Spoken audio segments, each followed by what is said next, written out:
શું તમે જાણો છો કે શબ્દ પોતાની સાથે ઉંમર લઈને આવે છે? જો હું તમને પૂછું કે તમને સારો કોમ્પ્લિમેન્ટ મળ્યો, એ દિવસ તમારો કેવો હતો? તમે બીજા 4 જણને કહેશો કે આજે મને ફલાણા વ્યક્તિએ આવું કહ્યું, એ બી ખુશીથી. તમારો કહેલો એક સારો શબ્દ કે કોમ્પ્લિમેન્ટ એ વ્યક્તિનો દિવસ બનાવી પણ દે અને બગાડી પણ દે.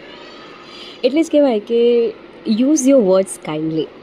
અને કદાચ આનું જ નેગેટિવ કહું તો કે કોણે ક્યારે તમને ખરાબ કહ્યું હતું તો તારીખ વાર સાથે યાદ હોય, કારણ કે એ સમય ભલે જતો રહે પરંતુ કહેલા શબ્દ તામ્ર આપણી સાથે યાદ રહે. એટલે જ use your words kindly, gently and B aware what you are speaking.